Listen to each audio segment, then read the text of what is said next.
Olá, queridos irmãos, chegamos novamente a você com mais uma aula do nosso MDA.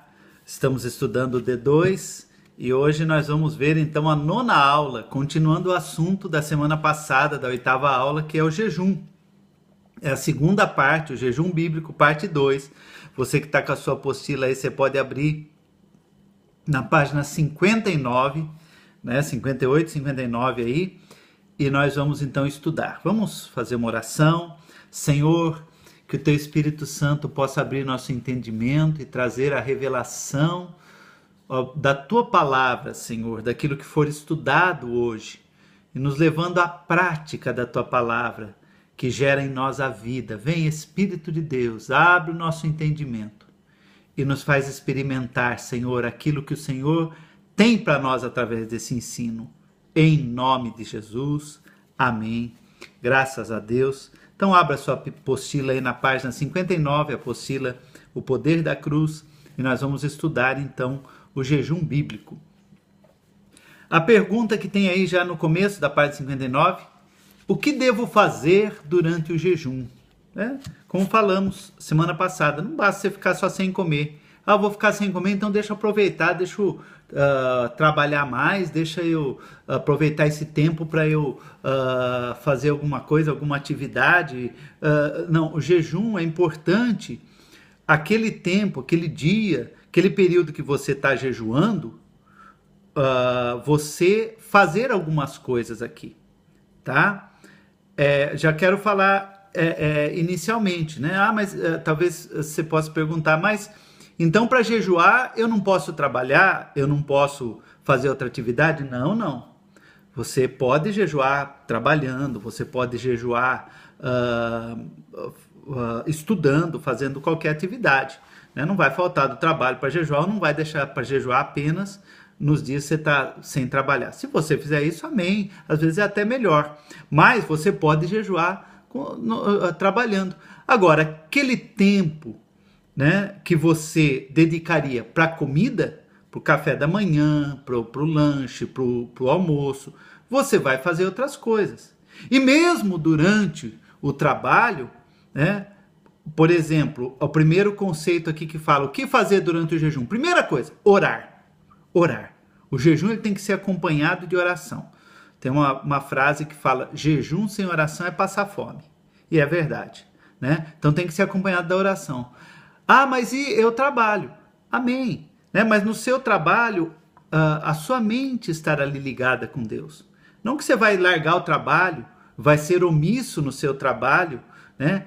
Eu estou em jejum, então eu vou sair da minha sala aqui, eu vou ficar escondido lá no banheiro para ficar orando, eu vou ficar lá num lugar que ninguém vê. Não, daí você está enganando o seu chefe, você está fazendo algo errado, inclusive, né? E Deus não abençoa. Mas você ali trabalhando, você está em espírito de oração, tá certo? E no tempo que tiver disponível, principalmente no tempo que você dedicaria à comida, você vai estar orando, tá? Outra coisa, ponto 2, o jejum é um tempo para examinar profundamente as motivações do coração que nos levaram a jejuar. Você está num tempo de introspecção, num tempo de meditação.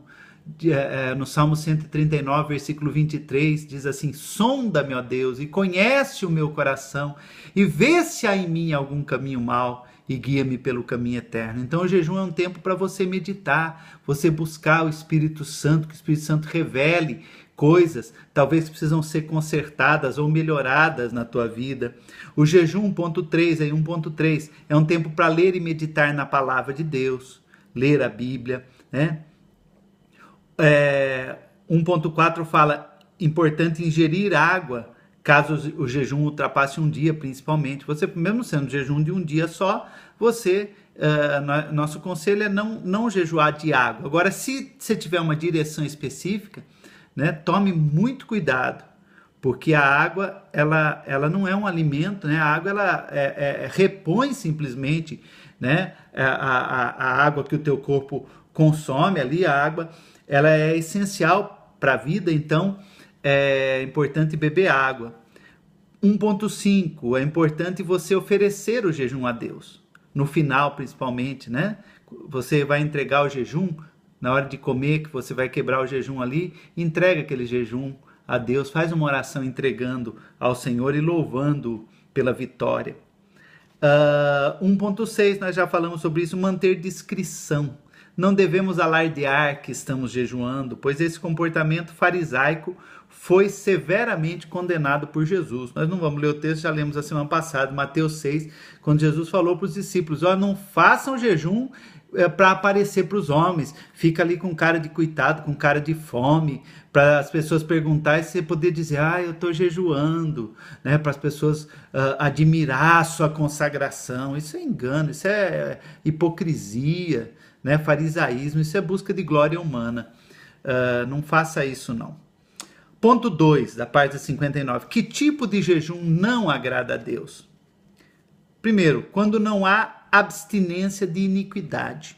Está em Isaías 58, que nós já lemos a semana passada, falando para você ler, né? Diz ali que o povo jejuava, mas não abandonava o pecado, achava que com o jejum eles limpavam a barra diante de Deus, né? O jejum, Deus olhava e fazia vista grossa, como se diz, né? Para o pecado, porque eles estão jejuando, eles são consagrados. Não. Né? O jejum não pode ser associado à iniquidade. No jejum, inclusive, o Espírito Santo revela o pecado e daí nós temos que confessar o pecado e consertar com Deus. É uma grande oportunidade para isso, o jejum. O outro jejum que não agrada a Deus é quando é feito para vangloriar-se, né? Como já falamos aqui, acabamos de falar, não vamos falar de novo. Você jejuar para aparecer, para mostrar espiritualidade para os outros. Terceiro, quando se está em desobediência a Deus e às autoridades constituídas por Ele, tá? Um jejum de rebelião, um jejum para se levantar contra a autoridade que Deus colocou na sua vida, não agrada a Deus. Página 60, então, ponto 3, disciplina pessoal. Está escrito assim, o homem de êxito é aquele que não se importa com obstáculos, que põe seus olhos no objetivo e não há nada que o impeça de alcançá-lo. Isso requer caráter. Somente um homem de caráter formado pode ser considerado como tal, pois não depende das circunstâncias, mas da maneira pela qual vai conseguir o seu objetivo. Temos de pagar um preço para obter o êxito e esse preço é a disciplina pessoal. Em tudo, gente, em todas as profissões, né? Desde um atleta, um jogador de futebol, por exemplo, a um empresário, a um trabalhador braçal, seja o que for no estudo, se não houver disciplina, isso é, se não houver o esforço, se não houver uma disciplina organizada, você se condicionar a fazer certas coisas com sacrifício, não vai funcionar. Nada funciona sem disciplina. Né? Em tudo precisa. Então, para isso, o jejum é tão importante. O jejum, ele traz essa disciplina.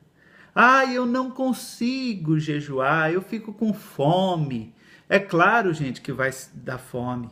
É claro que o nosso corpo vai reclamar. Né? E parece, é uma coisa, gente, que parece, pode observar, às vezes se você, porque está na correria, porque não deu tempo, você passa aí um dia inteiro sem comer. Porque não deu tempo, estava correndo, estava fazendo outras coisas. Você passa de boa, como se diz. Quando você fala, eu vou jejuar, hoje eu vou jejuar. Às vezes chega 9 horas da manhã, você não aguenta mais. Eu preciso comer porque eu não aguento, dá dor de cabeça, dói o estômago, né? Isso é a sua carne reclamando, é o próprio diabo querendo ali te levar a abandonar o jejum. Então precisa haver disciplina. Jejum é disciplina.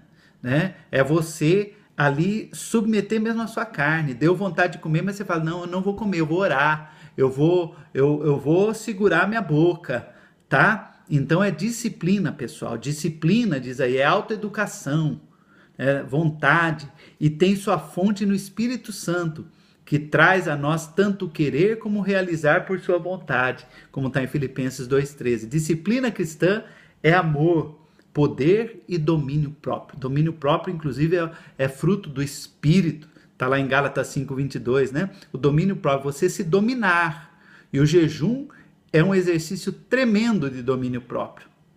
Tá? Ponto 4, orientações práticas com relação ao jejum. 4.1. Quando não é aconselhável jejuar? Resposta, olha aí, em caso de anemia, distúrbio nervoso, pessoa diabética, especialmente se aplica insulina, mulheres grávidas, pessoas com reumatismo, tá? Então, aí qualquer dúvida, busque orientação médica, como falamos a semana passada, tá? Se você tem uma condição médica que não te permite jejuar, um tratamento, um remédio que você toma que você não pode ficar sem comer, enfim, qualquer situação, se for preciso, você consulta o seu médico, abre o jogo para ele, né? Se você é uma pessoa que tem algum problema de saúde, fala para ele, olha, a minha igreja ela tem a prática de fazer jejum, eu posso jejuar? Quanto tempo eu posso jejuar, né? Com segurança. Uma observação aí, caso você não possa jejuar por impedimentos, como os observados acima, isso não quer dizer que você não é ou não possa ser um cristão vitorioso, viu? Converse com seu pastor que vai orientá-lo com sabedoria e mostrar a maneira pela qual você poderá conhecer a vontade, o crescimento e a vitória de Deus em sua vida. E às vezes até, né, você pode fazer um jejum parcial, você pode fazer um jejum de alguns alimentos, enfim, né? Tem tantas maneiras, você consulta o seu médico, se é o caso, se você faz um tratamento, é lógico, se você é uma pessoa saudável, é um jovem, é uma pessoa, não é um adulto, mas é uma pessoa que tem saúde, que não tem um problema crônico médico, né? Ah, mas me dá dor de cabeça. Aí, querido, isso aí não, isso aí você fica tranquilo, que realmente dá dor de cabeça, porque são as toxinas sendo liberadas no estômago ali, que estão sendo queimadas, então é até boa a dor de cabeça às vezes, porque significa que teu organismo está sendo limpo, tá certo? Então, não estou falando disso, da dor de cabeça, da dor no estômago, da uma fraqueza, é claro que alguns sintomas são normais do jejum, mas isso, você não tem uma condição crônica de enfermidade, constatada pelo médico, isso não está trazendo um prejuízo sério à sua saúde. Se traz, daí não é bom. 4.2. É possível jejuar enquanto trabalha? Resposta, depende do tipo de trabalho. A duração do jejum depende da pessoa que o faz. Não se deveria ter qualquer dificuldade em jejuar por um dia, independente da atividade que exerce. Em geral, né, a resposta aí, né? Em geral, qualquer trabalho, ainda que seja mais pesado, um jejum de um dia apenas não traz grandes dificuldades. Continua aí dizendo, sabemos que esposas e mães de família que têm sido abençoadas, sabemos de esposas e mães de família que têm sido abençoadas com um jejum de 3 dias e continuam com a rotina normal do lar, preparando as refeições, cuidando da casa, separando todo o tempo possível para dedicar-se à oração e leitura da Bíblia. Então, né, tem casos aí de mulheres, né, jejum até 3 dias fazendo comida ali, valente mesmo, né?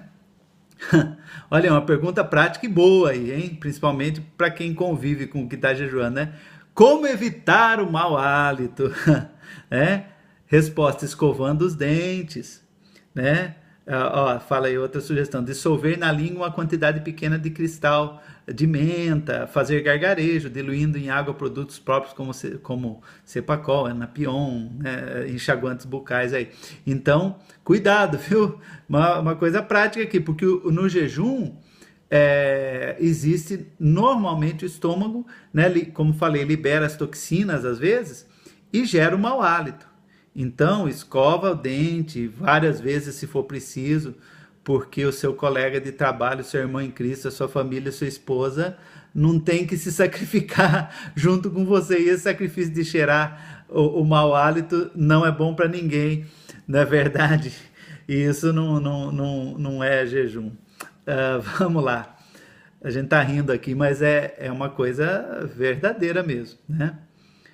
Pode-se beber água? Quanto se pode beber? Resposta, sim. Alguns recomendam beber tanta água quanto seja possível, pois ajuda o organismo em seu processo de limpeza e purificação. Deve-se evitar água gelada, o melhor é natural e também com gás.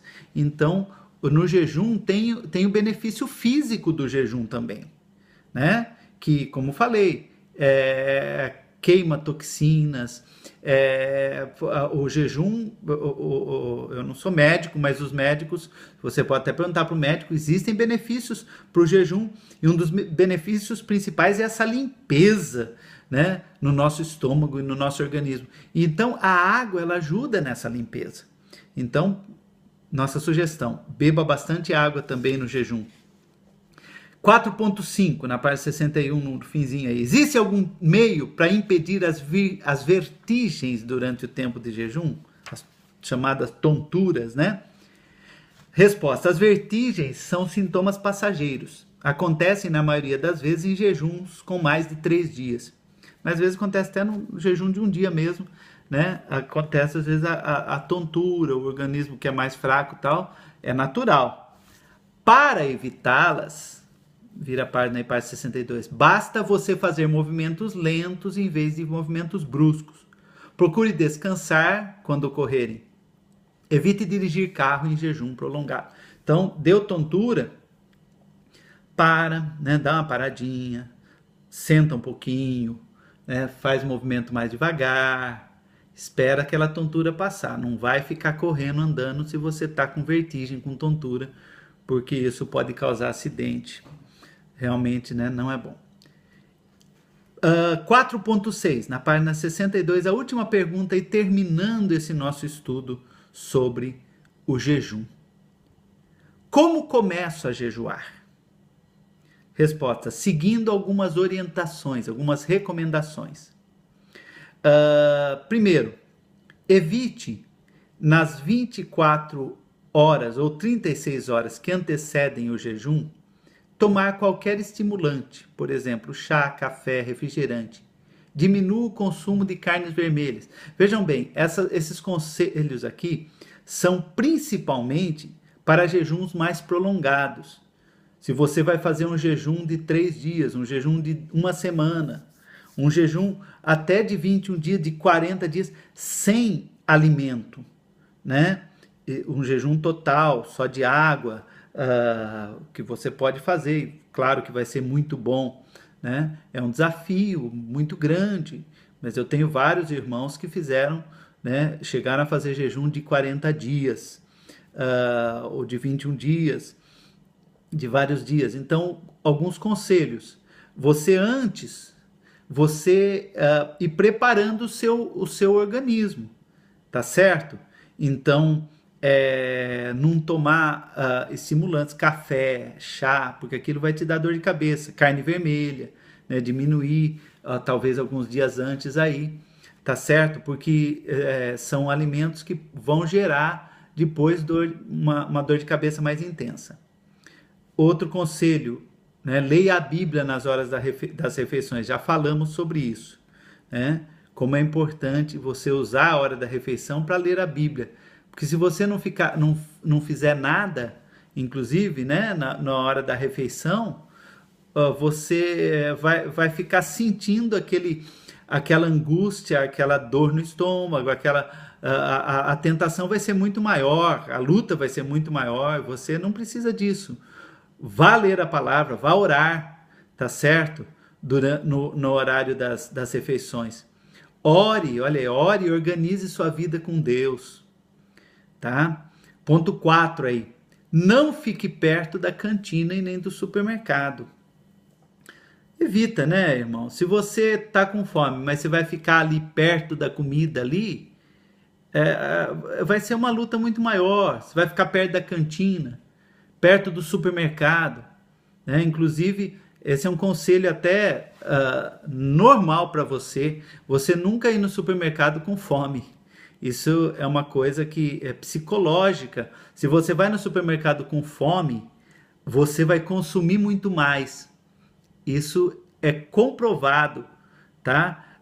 A pessoa vai consumir muito mais, porque aquele desejo dela de alimento vai levar ela a pegar muito mais alimento, às vezes até do que o necessário. Então, sempre procure ir no supermercado alimentado. Então, quando tiver em jejum, evite, né? Claro que se você precisar ir, vai. Mas evite lugares onde tem comida, tá certo? Outro conselho importante: peça oração ao seu pastor no período que estiver jejuando. É o que nós chamamos da cobertura espiritual. Às vezes você vai entrar numa guerra espiritual com jejum e pede para o pastor, pede para o bispo, fala, olha, bispo, eu vou fazer um jejum, eu vou fazer 3 dias de jejum, eu vou fazer uma semana, eu vou jejuar um dia, né? Queria que o senhor estivesse me cobrindo, né? A pastora, a bispa, pede que esteja me cobrindo em oração. Isso sempre é bênção na vida da gente, viu? Oração dos bispos, dos pastores, nunca é demais. E você pode nos procurar, é um prazer, é um privilégio para nós podermos cobrir a tua vida em oração. Amém? Que Deus possa abençoar você no seu jejum, tá certo? O último versículo aí termina, né? O versículo de Mateus 4, 1 e 2. Então Jesus foi levado pelo Espírito ao deserto para ser tentado pelo diabo. Depois de jejuar por 40 dias e 40 noites, teve fome. Amém. Que Deus possa te abençoar no jejum e que você possa praticar, sempre que possível, você estar na prática do jejum. Como falamos, a fonte da vida, ela tem, é um dos fundamentos práticos da liderança dos pastores. Pastor da fonte da vida tem que se exercitar no jejum e na consagração.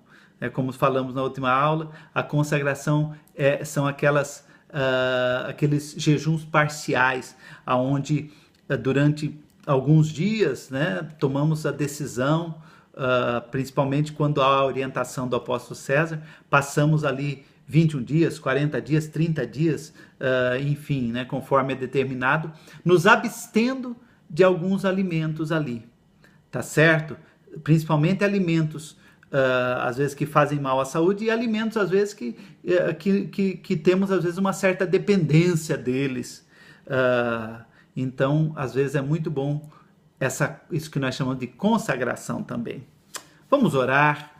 Senhor, eu quero te louvar, Pai, por essa aula, por essa lição, ó Deus, e por esse conceito do jejum que o Senhor nos ensina, nos desafia. Nós vemos na tua palavra tantos servos teus, próprio Senhor Jesus, apóstolo Paulo, os discípulos. Vemos, Senhor Deus, na vida de Neemias, na vida de Davi, na vida de tantos, ó Deus, que se consagraram, de cidades como Nínive, como o povo de Israel, como está ali em Esther. Pai querido, o jejum é poderoso, e que o Senhor nos leve, Pai, a nos exercitar no jejum, a praticar o jejum, a sermos fiéis no jejum. E que assim, Pai, nós vejamos os efeitos, o agir do Senhor, a resposta do Senhor, Pai, o crescimento na nossa vida, por conta, Senhor, dessa prática tão abençoada. Faz isso em nossas vidas, Pai, em nome de Jesus. Amém. Que Deus te abençoe, querido irmão, querida irmã, e até a próxima aula, em nome de Jesus.